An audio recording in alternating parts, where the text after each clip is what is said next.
Assalamualaikum warahmatullahi wabarakatuh. Jumpa lagi di Guratan Cerita Channel. Pada kesempatan kali ini, saya akan melanjutkan pembacaan novel Misteri di Desa Tertinggal untuk episode keempat.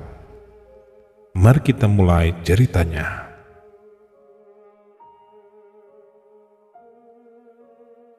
Ayo Kay, udah lumayan keganjel nih perut.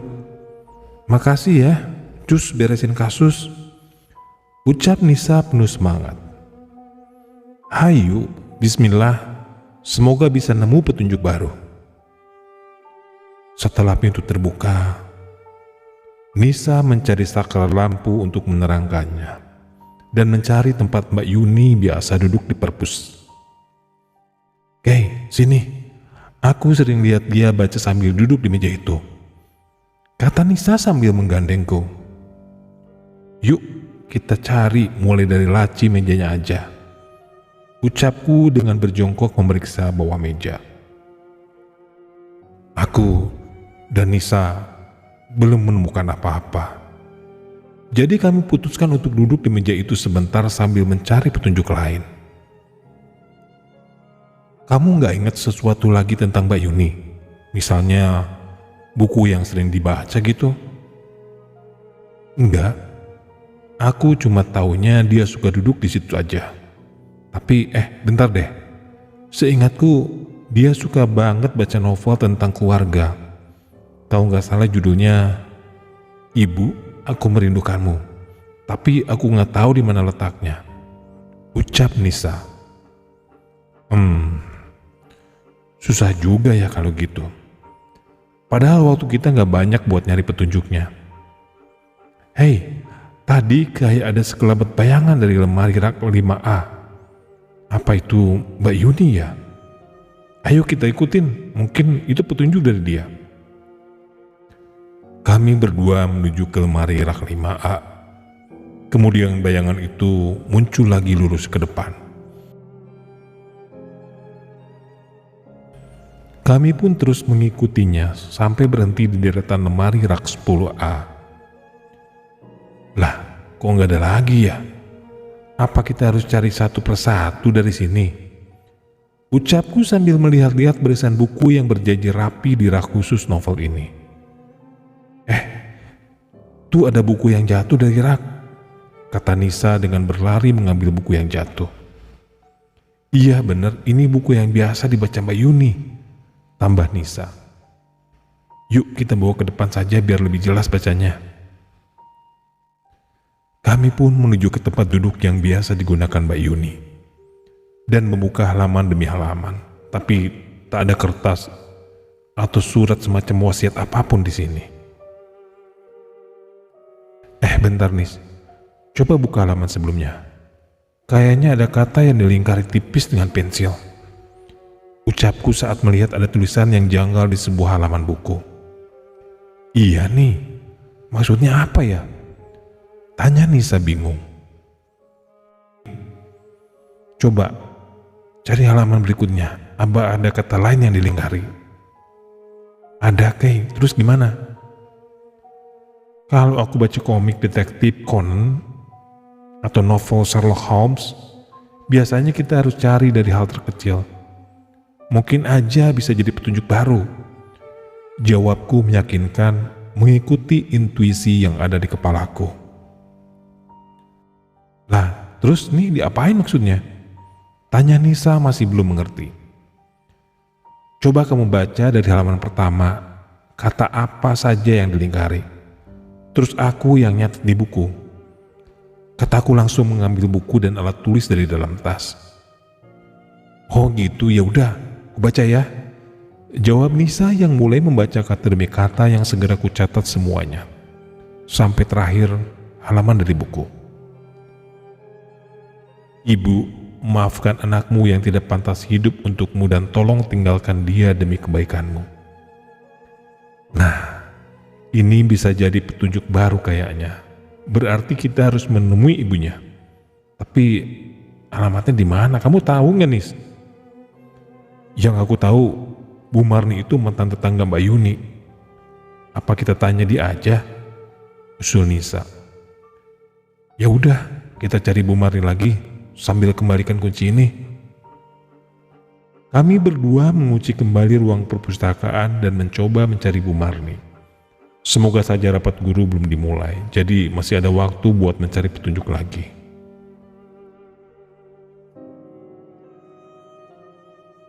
Kami berjalan menuju ruang guru, melewati gerbang depan lagi. Berharap orang tuaku belum menunggu di sana. Kay, kamu lihat apa di ke gerbang? Dari laki-laki yang mencurigakan lagi? Tanya Nisa mengagetkanku. Lah iya ya, kemana dia? Tadinya sih aku lihat gerbang cuma buat memastikan sudah dijemput atau belum. Tapi kamu malah ngingetin aku. Memang ciri-cirinya seperti apa? Mungkin saja aku kenal. Kan rumahku deket-deket sini. Orangnya sih nggak terlalu tinggi. Cuma masih terlihat cakep lah di usia matang. Maksudnya di usia setengah tua gitu. Jawabku sedikit bercanda supaya kami bisa lebih akrab. Waduh, kalau cakep aja inget. Ucap Nisa sampai terbahak-bahak. Bentar, tadi aku sempet ambil foto dia kok. Nih fotonya. Jawabku sambil menunjukkan foto di kamera HP. Ini kan ayahnya Mbak Yuni.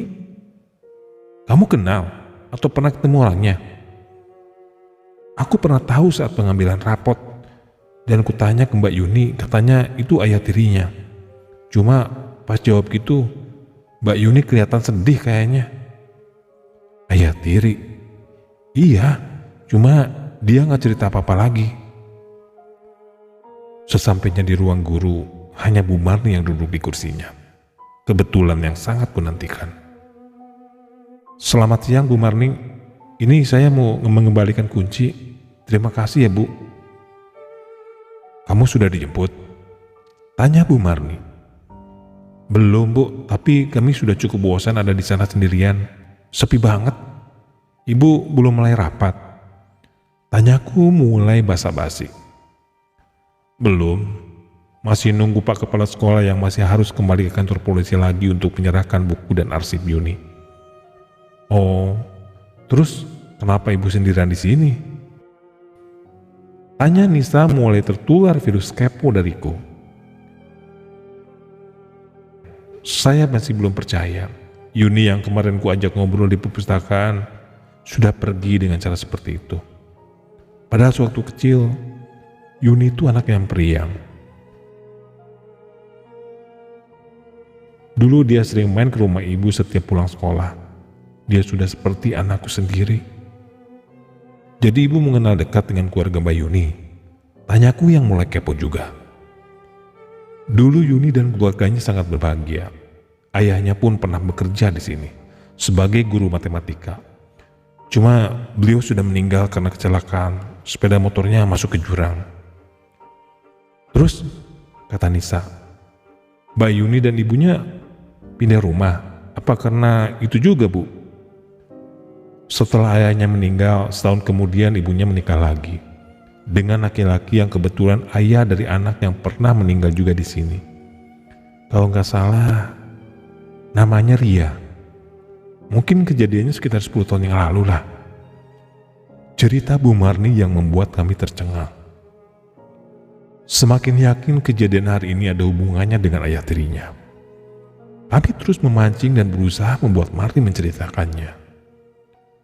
Bu, maaf sebelumnya kalau kami lancang menanyakan lebih jauh. Tapi kami benar-benar butuh informasi itu. Sepertinya Mbak Yuni belum tenang. Ucapku dengan menyerahkan rangkaian tulisan di bukuku. Maksudnya ini apa? Bu Marni bertanya setelah membaca tulisan itu. Sepertinya itu ungkapan hati Mbak Yuni yang ditinggalkan di novel kesukaannya di perpus. Maaf, tadi kami cuma bermaksud mencari itu di sana. Sepertinya memang hubungan Yuni dan ayah tirinya kurang baik. Setiap hari dia seperti enggan pulang.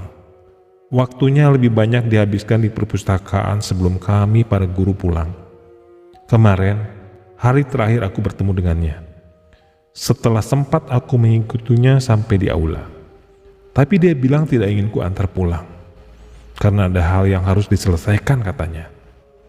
Tapi tak kusangka hal itu adalah kematiannya. Andai saja aku bisa menunggunya. Cerita Bu Marni yang membuat kami semua menangis. Sudah Bu, tidak perlu disesali. Semua sudah terjadi. Berarti mungkin ada hubungannya dengan ayah tirinya.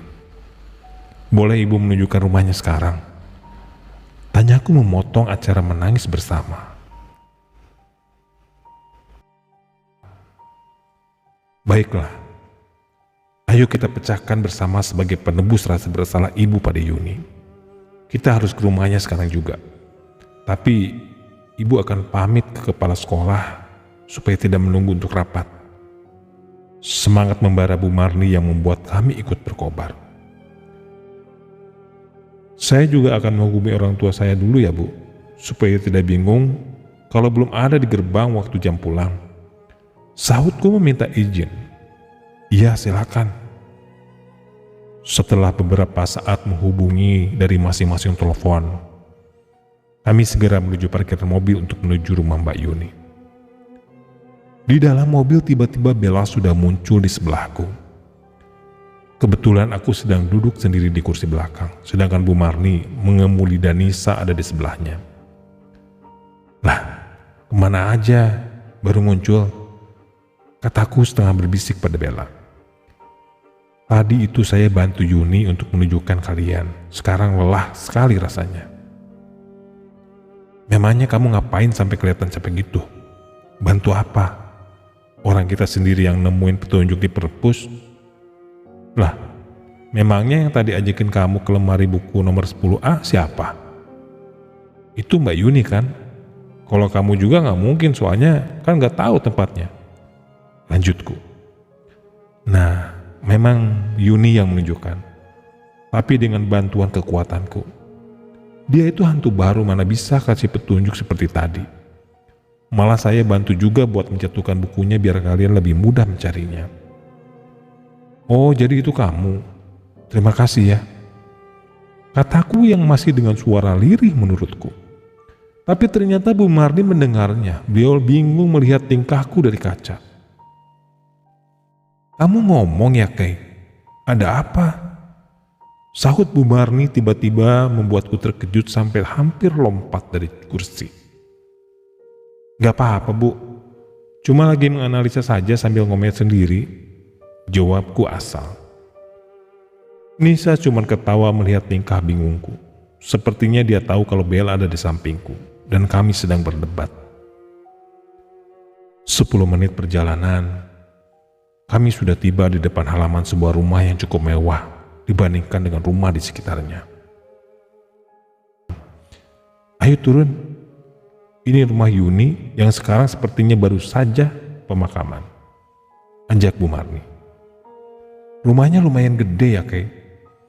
Kenapa Mbak Yuni bisa merasa ada beban pulang ke rumah sebesar ini? Tanya Nisa dengan wajah polosnya.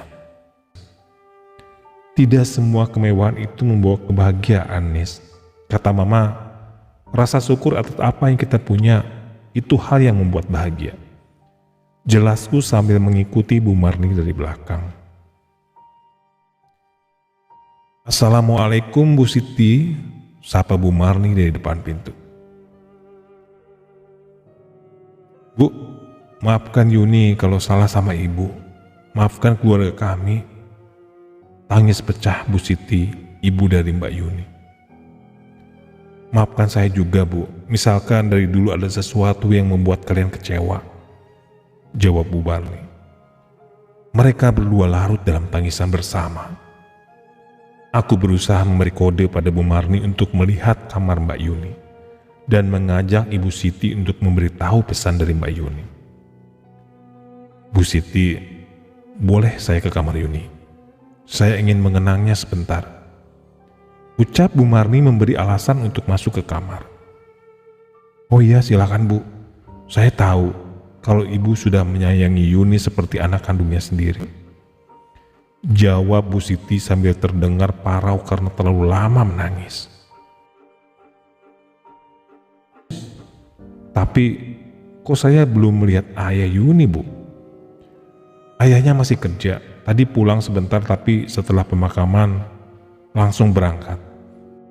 Katanya terlanjur ada janji dengan orang. Oh ya sudah, tidak apa-apa. Ibu yang sabar ya. Lanjut Bu Marni menenangkan. Ini kamar Yuni, Bu. Masih belum sempat membereskan. Maaf berantakan. Saya juga belum ingin membereskannya supaya masih bisa terasa ada Yuni di sini. Ucap Bu Siti kembali menangis hingga tak kuasa menahan berat tubuhnya dan pingsan. Kami dibantu para tetangga yang masih ada mengangkat Bu Siti untuk dibaringkan di kamar Mbak Yuni. Bu Marni segera mencari minyak angin untuk membuatnya siuman. Sedangkan aku dan Nisa mencari petunjuk lain di kamar ini. Nis, kira-kira apa ya yang bisa kita temukan di sini? Bingung mau mulai dari mana? Sepertinya aku pernah melihat dia lagi nulis kayak buku harian gitu. Mungkin kita bisa menemukan jawabannya dari situ, jawab Nisa. Tapi di sini ada beberapa rak buku warna-warni yang jumlahnya bukunya itu juga gak cukup banyak. Tapi banyak banget. Ucapku sedikit hiperbola. Kayaknya saya harus mencari Yuni lagi ini biar memberi petunjuk. Kemana perginya ya? Baik bye Nisa. Pamit Bella tanpa menunggu jawaban dari kami. Dan dia sudah menghilang entah kemana. Bentar deh, kataku sambil membuka galeri dari HP. Aku seperti melihat tulisan di bangku perpustakaan tadi yang sengaja kufoto karena tidak tahu maksudnya. Setelah ku perbesar, nampak sebuah coretan di bangku dalam foto tersebut. Hidupku dalam warna dan angka favoritku. Nah Nis, kamu tahu gak warna dan angka favorit Mbak Yuni? Mungkin maksudnya hidupku itu adalah buku hariannya. Anak bahasa ribet bener ya. Kenapa gak ditulis saja langsung? Kataku sambil menggaruk kepala yang tak terasa gatal. Oh, mungkin warna favoritnya hijau. Karena hampir semua barang di kamar ini juga warnanya hijau kan? Ucap Nisa masih menganalisa keadaan sekitarnya. Bener juga ya. Kamar ini memang berwarna-warni tapi barang-barangnya lebih banyak warna hijau. Terus angka kesukaannya apa ya? Tiba-tiba poster di dinding jatuh dan kami pun mendekatinya. Di situ tertulis petunjuk baru. Mungkin Mbak Yuni atau Bella yang sengaja menjatuhkan. To be number one. Dengan gambar ada seorang anak yang berdiri di puncak sebuah gunung sambil mengacungkan satu jari tunjuk kanannya. Dan bendera dengan tulisan Merdeka di tangan kirinya. Kami berdua saling berpandangan dan segera menuju lemari buku warna hijau dan mencari di rak pertama. Aku mulai dari sebelah kanan sedangkan Nisa dari sebelah kiri. Nah ini dia, ini buku harian Mbak Yuni kayaknya. Ucapku sedikit berteriak kegirangan, tanpa sadar mengagetkan semuanya, termasuk Bu Marni dan Bu Siti yang baru sadar dari pingsannya. Ada apa Kay? Kamu menemukan sesuatu?